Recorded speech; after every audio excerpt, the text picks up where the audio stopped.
Привет, друзья! С вами уникальный коуч Зузу Качиева. Сегодня у нас интересная тема, и причем на русском языке. Почему? Потому что одна из моих подписчиц, она написала: выпустите, пожалуйста, видео на тему источники энергии, где их взять. Значит, будет видео на русском. Поехали! Ну что, ребята, энергия — это та сила, которая поддерживает нашу жизнь, двигает наш мир и нас самих себя. Правда же? Несомненно, вы знаете источник энергии, такие как природные: вода, солнце, ветер и так далее, да? Что мы действительно зависим от них. Без солнца как мы можем быстро, быть без настроения? Как только солнышко выходит, у нас появляется настроение. Вода тоже. Шум воды — это называется природный шум, который не надоедает, который нам приятен. Он насколько дает нам силу. И не зря многие советуют и говорят, чтобы мы часто прогуливались на улице, да, часто мы выезжали на природу. И таким образом мы заботимся или вдохновляем, или даем себе энергию, чтобы дальше двигаться. Тогда поговорим об источниках энергии, которые нас мотивируют. Конечно, мы не можем обойти без этого. Первое, что важно, это правильное питание. ПП, да, называется. Второе, это вода. Без воды жизнь остановится. И именно вода, оно дает нам энергию. Третье, движение, да, спорт, физзарядки, упражнения и так далее. Сон, отдых. Без перезагрузки, без отдыха, без сна мы не можем долго продержаться на ногах. Конечно же, любимое дело, хобби. Многие из нас мы просто оставляем на последний план, да? Когда останется время, тогда мы будем заниматься хобби или любимым делом. На самом деле нужно подумать о том, что нам дает силу и энергию. Давайте тогда начнем с хобби. Что дает хобби? Когда мы делаем что-то творческое, да, что-то любимое, что-то своими руками, это работает наши моторики, наших пальцев, и это взаимосвязано с нашим мозгом, можно сказать, вот так взаимосвязано с нашим мозгом, и наш мозг, нейронные связи успокаиваются. Особенно если мы рисуем, или делаем раскраску, или что-то шьем, делаем своими руками что-то. Это все влияет на наше ментальное здоровье, да, и буквально даже успокаивает мозг. Если мы будем говорить про упражнения, спорт, иногда даже 10 минут физической активности достаточно на целый день. Не нужно думать, что надо специально выделять время для этого. Да, в наше время, когда темп жизни быстрый.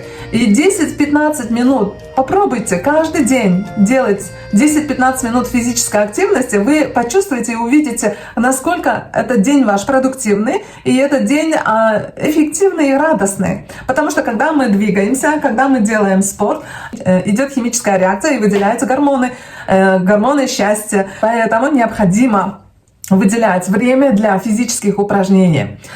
И, конечно же, сюда входят прогулки на улице. Тоже советуется, может быть, 10-15 минут прогулки именно пешком. Ходьба — это тоже движение. А плюс воздух на улице, он совсем другой, чем в помещении. Давайте поговорим о воде. Все вы наслышаны, как важно пить воду. Но кто из вас применяет этот совет?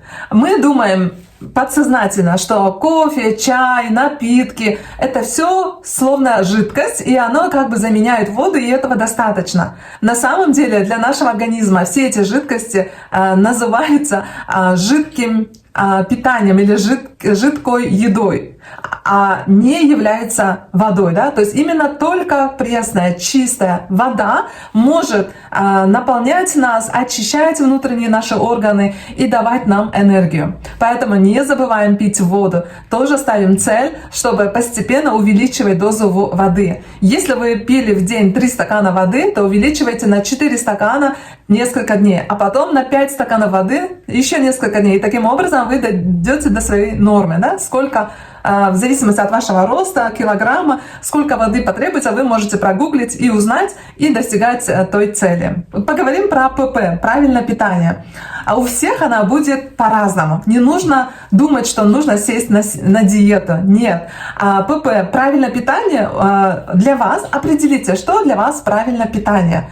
Иногда достаточно включить фрукты и овощи в ваше питание. Например, если вы понимаете, что вам нужно меньше кушать сладостей и мучных изделий, то просто сделайте так, тоже начните как с целью. На неделю, например, если вы каждый день ели сладкое или мучное, то сделайте так, через день без мучного, через день без сладкого. Потом постепенно вы можете увеличивать. Да? И таким образом вы однажды придете к тому, что вам будет очень легко питаться правильно. Давайте поговорим про сон. Сон тоже нужно вам определить, сколько для вашего организма достаточно сна. Для кого-то 8 часов, для кого-то 7, а для кого-то 6 часов и достаточно. Просто самое главное, когда вы определите, сколько часов вам достаточно сна, то постарайтесь ложиться в одно и то же время и вставать в одно и то же время. Это очень помогает запустить наш организм, источник энергии получивший, да, и будет выдавать вам продуктивный, эффективный день на день. И, конечно, тогда ваша работоспособность улучшится. Недооценивайте 10-15 минут дремоты днем. Если особенно вы рано встаете, то днем можно 15-20 минут подремать, но не более. Что интересно, когда вы более 20 минут дремаете, то нарушается цикл внутренний в голове, мозг не понимает, это ночь или это день. Да? Чтобы он это понимал, нужно дать максимум 20 минут, а минимум 10 минут дремоты. Этого достаточно перезагрузиться мозгу и дальше работать. Теперь давайте сделаем повторение немножко и заключение.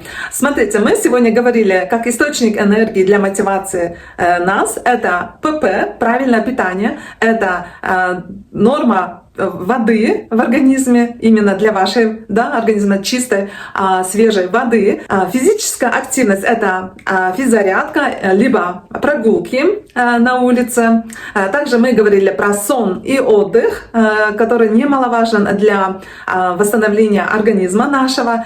И пятое, мы говорили про хобби, любимое дело, которое не нужно недооценивать, а нужно наоборот выделять время и заниматься этим, чтобы оно нас успокаивало, наш мозг, нашу нервную систему, таким образом, чтобы у нас была высокая эффективность работоспособности. Ну что, друзья, очень надеюсь, что это видео было полезным для вас. Пожалуйста, поставьте лайк и напишите в комментариях еще какие виды источников энергии вы знаете. И это будет полезно для всех, кто читает ваши комментарии. А также, если вы напишите, на какую тему еще вы хотели бы видео, то я с удовольствием сделаю следующее видео на вашу тему. Тогда с вами была уникальный коуч Зузу Качиева. До следующих видео. Пока-пока!